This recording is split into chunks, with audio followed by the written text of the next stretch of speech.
One random day, these three women wake up and apparently decide, yep, today's the day that we're going to make $9,000 off of a salad. I wish I were kidding. Nothing says I'm tired of honest work like weaponizing produce.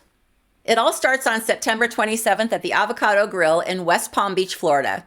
It's a normal Friday. People are just eating their lunch. Nobody's planning for any drama except these three women who roll in like they're about to film a pilot episode of Real Housewives of Bad Decisions. Let's meet our little family tree. First, we have Mary, the matriarch mastermind, who was the coach on what to say for this operation. To her, scamming is family bonding. And then we have Anne, the actress, and our little tooth fairy trauma thespian. She's got community theater commitment with dollar store props. She's Sheila's sister-in-law. Up next, we have Sheila, who's the organizer of all of this. She's the paperwork princess. She is Mary's daughter. They sit down, order a salad, and right on cue, Anne launches into the, oh no, I bit into a rock. Oh no, my tooth, right? She clutches her jaw and she shows the rock like she's been derailed by a dental tragedy.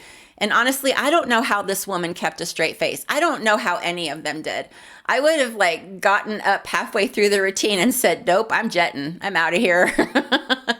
The manager kind of thinks she's sketchy, but he apologized anyway and says, oh, okay, God, I'm so sorry, lady. I'll comp your meal.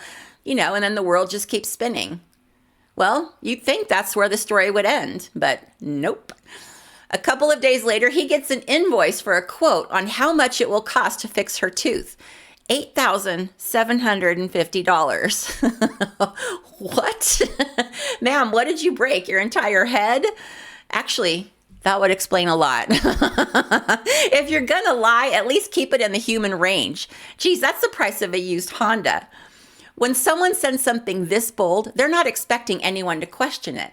I think that they've obviously done this before and they've gotten away with it, so now they're feeling pretty confident. The manager sends the invoice off to his insurance company and they're like, oh yeah, that scam's making the rounds all over Florida. The manager calls the police and the police decide to set up a sting, which I thought was actually pretty badass. I'm invested now. The undercover cop sweet talks the women in money language and gets them to come in the next day to get their dough. Scammers always show up for cash. Sheila drives them there in Mary's black 2020 Cadillac XTC because, of course, they arrive in a luxury SUV.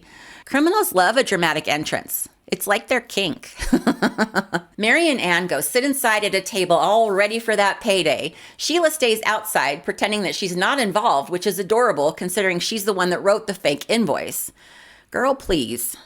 Police walk up and Mary immediately starts doing that confused person routine. What, me? What's going on? She's just been practicing her victim face and shocked voice in the mirror. Anne sits there and looks like she's actually reconsidering her entire life. Sheila's still out in the parking lot with the cops trying to blend in with the Cadillac. This wasn't some one-off scam. It was a part of a whole system that these women were running. Investigators found journals and full-blown playbooks with scripts and step-by-step instructions for how to fake injury claims. They were basically running crime community college. Sheila and Anne were charged with fraudulent use of personal ID information, grand theft, and uttering a forgery. They both got 5 months probation, which seems light to me, but I'm just armchairing it here right now. So, Florida sentencing math has its own religion. Mary, though, our mastermind, actually got 180 days in jail, and she has 5 years of probation for each count, so 10 years of probation. So, you would think that was it, right? You'd think that she'd just go sit down somewhere and think about what she's done.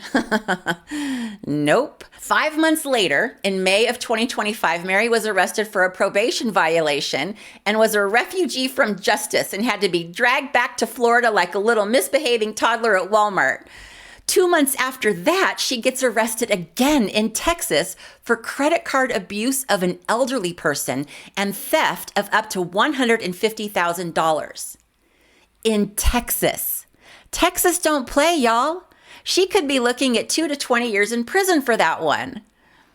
So maybe they're just having a string of bad luck, right? Or maybe it's just one long misunderstanding. Nope. Back in 2012, Anne's brother, Daniel Miller, was arrested for saying a 17-year-old kid who worked in his Santeria shop. And when he realized that the kid was going to testify, he plotted to have him killed. I'm serious. You can't make this stuff up. If I went and pitched this as a movie, a producer would tell me that it's too unrealistic and I need to dial it back. Well, guess who got pulled into that mess? Mary and Ann, of course, helping, interfering, pressuring, tampering, trying to bend reality into something more convenient for their family. They both ended up pleading guilty, and then they turned around and sued the DA for ruining their reputation. Ladies, your reputation didn't get ruined. It checked out on its own. By the time they're sitting in this restaurant in West Palm Beach faking a dental emergency over a little rock, none of this is surprising. This isn't a one-off lapse in judgment. This is a pattern, a generational hobby, a tradition. And this is just the stuff that they got caught for. Anyway, I think we're done here. Closure achieved. You're welcome.